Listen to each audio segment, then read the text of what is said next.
mereka membunuh. Mereka berdua berpakat membunuh Kachiwa, itu suami kepada Lala. Kan? Itulah dijatuhkan hukuman sula kepada kedua-duanya sebagai pengajaran.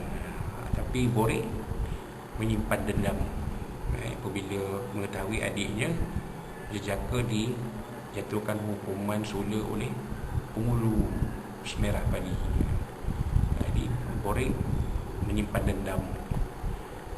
Bila Borek menyimpan dendam, maka dendam pada Borek mesti dibalas akhir.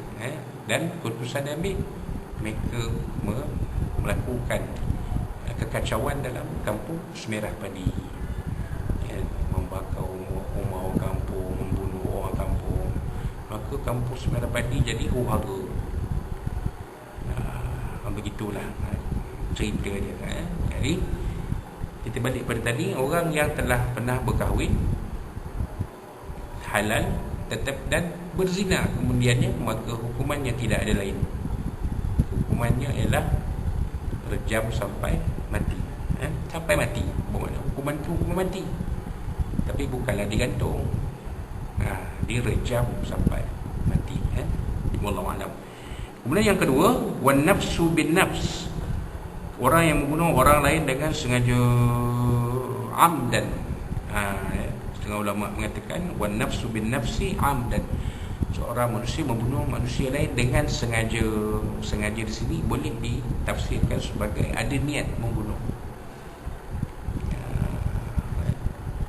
Jadi baru-baru ni berlaku yang telah pun dijatuhkan hukuman kepada mereka yang membuli pelatih kadet tentera Zulfarhan sehingga Zulfarhan ini meninggal. Dijatuhkan hukuman penjara saja 18 tahun, dan yang lain ini 3 tahun, yang 6 jahanam 18 tahun. Tidak dikenakan hukuman mati mandatori mengikut seksyen 302 Kanun Keseksaan. Pasal apa? Sebab diputuskan mereka ini melakukan penderaan fizikal kepada arwah Zulfarhan ini tanpa niat membunuh. Niat tu tak dapat dilihat di situ.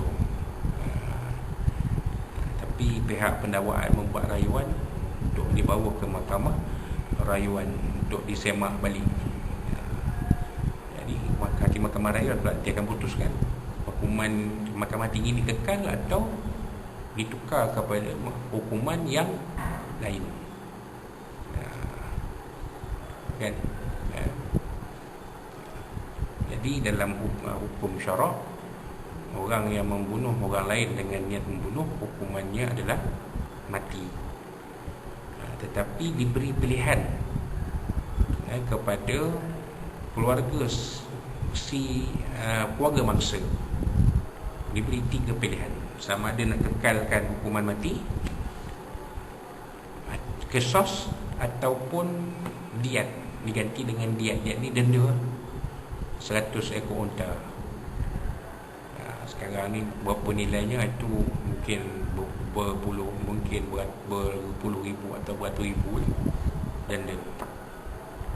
Atau keluarga mangsa mengampunkan kesalahan orang yang dituduh, orang yang sabit hukuman. Diberi peluang, diberi pilihan. Jadi ia ini bukanlah mandatori. Sebab ada pilihan. Kalau mandatori dia tak ada pilihan. Di dalam hukum syarak ada lagi pilihan bagi mereka yang dijatuhkan hukuman mati kerana membunuh dengan sengaja. Sebab bunuh ni dia ada 3 kategori: sengaja, separuh sengaja, tersilap. Amdi, syibhul amdi, khata. Sengaja al-amdi, sengaja memang dia membunuh, sengaja membunuh menggunakan senjata yang boleh membunuh. Contohnya pisau, tombak, lembing, kerih, pistol, senapang. Ini senjata yang boleh membunuh. Kalau syibhul amdi, dia separuh sengaja. Dia menggunakan tumbukan, menggunakan kayu berhenti tak, bukan senjata membunuh, ataupun lain-lain lah, barang-barang yang bukan asalnya diguna untuk membunuh, kan? Batu bata, batu teller tu lah, kan? Itu separuh sengaja. Khata', membunuh tak sengaja. Contoh, dua sahabat pergi memburu. Jadi sahabat A ni dengan B pergi memburu. A berpecah daripada B. Kemudian A melihat di celah-celah pokok-pokok tu ada seolah-olah binatang sedang bergagak. Dia pun tembak. Dengar jeritan orang, bunyi orang menjerit meraung sakit, kena tembak. Rupanya B tertembak oleh A, tak sengaja. Dengan tembakan itu ditakdirkan Allah, B ni mati. Maka A tetap dikira dituduh membunuh, tapi membunuh tak sengaja. Al-khata', al-qatlul khata', tak sengaja, bukan sengaja dia nak bunuh. Dia tembak, nampak pada gagak ni, kan? Dia pun tembak, bila sampai pun menjerit orang, aduh sakit. Rupanya kawan dia tertembak, kawan dia sendiri. Cepat-cepat pergi hospital. Rupanya dah mati dalam bilik rawatan kecemasan hospital. Jadi macam mana nak kata 302? Tak boleh, dia tak ada niat. Jadi syarak mengatakan pembunuhan ini pembunuhan tak sengaja, tersilap, maka tak kena qisas, hanya kena diat, denda saja. Wallahu a'lam. Itu kita akan ceritalah apabila membicarakan hukum fiqh berkaitan dengan qisas dan hudud, hukum-hukum had Allah Taala. Itu fiqhul jinai, memahami fiqh jenayah Islam itu. Itu yang pertama. Yang kedua, yang ketiga, watariku lidinihi almufariqu lil jamaah. Yang ketiga, orang yang meninggalkan agamanya. Tariku watariku lidinihi, orang yang meninggalkan agamanya, yang murtad. Orang yang murtad meninggalkan agama dia, al-mufariqu lil jamaah, dan memberontak keluar daripada kelompok muslimin. Dia tinggal agama dia dan memberontak, meninggalkan, dalam masa yang sama memberontak, meninggalkan masyarakat Islam. Dia declare, dia isytihar keluar Islam, dia isytihar tidak lagi berada dalam masyarakat Islam, maka boleh dikenakan hukuman mati, boleh halal darah dia. Man baddala dinahu faqtuluh, Nabi kata, siapa yang menukar agamanya maka bunuhlah ia. Maksud dia, apabila dah diberi nasihat, dah diberi peringatan, dipujuk, rayu dan sebagainya, tapi dia tetap berkeras meninggalkan agama Islam, maka tiada pilihan selain daripada dia dijatuhkan hukuman mati oleh pihak mahkamah. Bukan kita sendiri pergi tikam, tak, mahkamah jatuh hukuman. Tapi dalam undang-undang syarak Malaysia tidak ada peruntukan dalam kes-kes murtad, hukuman bunuh tak ada peruntukan. Yang ada, mereka ni boleh bila buka fail tu dipanggil untuk dipujuk dan sebagainya, tapi tidak boleh diisytiharkan kemurtadan mereka itu.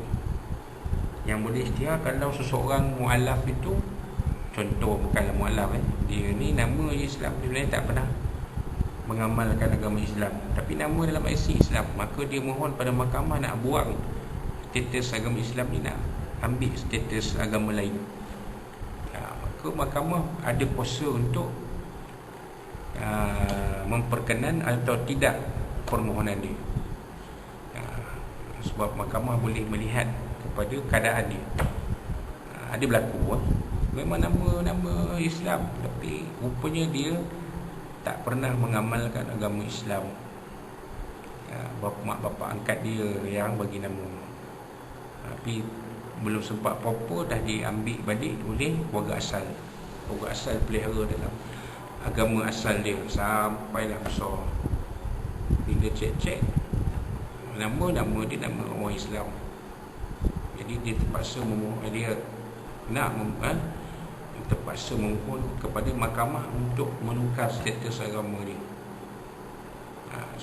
supaya tak dikaitkan lagi dengan agama Islam. Tapi nama-nama Islam, tapi sebenarnya dia tak pernah dibesarkan dalam pengamalan agama Islam. Maka dia nak buang. Ada dua jenis, dia nak buang nama terus. Yang pertama, dia nak tukar status agama. Yang ni tak ada masalah. Tapi kalau seorang itu dah lama beragama Islam tapi nak murtad, nak keluar daripada agama Islam, nak keluar dari jemaah orang Islam, nak jadi sebahagian dari masyarakat orang Islam, maka mahkamah tiada pilihan selain mengenakan hukuman mati. Dia dalam Malaysia belum proporsional. Dan banyaklah isu-isu yang lain nanti sekiranya ada cadangan itu dibawa. Kita nak sekat budaya kecenderungan murtad ni perlu kepada penguatkuasaan undang-undang yang tegas. Kalau undang-undang tak tegas, maka orang tak takut. Orang yang sama ada orang yang mualaf atau orang yang Islam jati, sudah tentu mereka melihat kalau tukar agama pun tak ada tindakan yang keras, kita tetap boleh lagi hidup, mencari rezeki, mencari makan dan sebagainya. Jadi itu yang berlaku sekarang. Yang berlaku sekarang, watariqu lidini al-mufariqu lil jemaah. Dia meninggalkan agama dia, berpecah daripada jemaah masyarakat Islam, meninggalkan masyarakat Islam. Itu dia. Jadi itulah sedikit kupasan tentang hadis yang ke-14 yang diriwayatkan oleh Imam Al-Bukhari dan Imam Muslim. Mengikut fahaman kita tentang hadis ini, huraian lanjut dia kita boleh lihat apabila membicarakan tentang hukum-hukum syarak, undang-undang syarak. Kerana setiap kesalahan, setiap situasi ini dia ada hukum dia yang berbeza. Kan? Jadi kalau kita nak bincang tiap-tiap satu tu, dia dah menjadi perbincangan ilmu fiqh.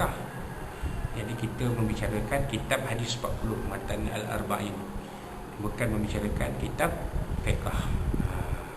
Jadi kita sentuh secara bas lalu saja. Perbincangan lanjut kita boleh buat dalam pengajian, kuliah pengajian kitab fiqh yang berkaitan dengan undang-undang syarak. InsyaAllah. Jadi itulah dia sikit sebanyak apa yang kita boleh kongsikan pada malam ini. Mudah-mudahan sebab belum ini bermanfaat itu bersama. Boleh kita pada oleh baca berhormati berbagai Rasulullah. Dan kita bersama-sama kita akan bagi dosa empat akhirat. Dan kalau ada persoalan yang boleh dikasar bahasa dan bicara sungguh semua mana Rasulullah dan Nabi SAW dan tuan-tuan dan puan sekalian. Jadi insyaAllah pada bulan kita akan kita sambung dengan hadis yang ke-15 insyaAllah. Walau salam warahmatullahi wabarakatuh. Dan kita tangguhkan kuliah kita malam ini dengan tasbih al-kafar sallallahu. A'udzu billahi minasyaitonir rajim. Bismillahirrahmanirrahim. Alhamdulillahi rabbil alamin wa bihi nasta'in wassalatu wassalamu ala asyrafil mursalin wa ala alihi Sayyidina Muhammad wa ala alihi ajma'in. Allahumma arhamni man hazana wa tafarraqati khumsuma. Allahumma inna najal kafir wa ra'ana wa na'udzu min syurrihim. Allahumma badik syamlahum wa fariq jamahum syittika wa zayyana muslimin kilabi ya qahhar ya jabbar ya mutaqin ya Allah ya Allah ya Allah. Allahumma anzil kitab wa anbiya sawa azza wa izim wa sallallahu alaihi wa sallam amin. Wa rabbana zayyana muslimin fa yakun rabbana atina fil hasanati wa qina adhaban rabbana 'alaika tawakkalna wa ilaika al-masir. Rabbana taqabbal minna du'ana wa sallallahu alaihi wa liqana wa amala fi hadha لا مباركا من شر بآخر مبارك كسم علمت ما لا تفهم لا فيها سبحانه فيها سما كل دعوة الحمد لله رب العالمين تقبل الله منكم بينا منكم تقوى كريم بلا توفيق. السلام عليكم ورحمة الله وبركاته.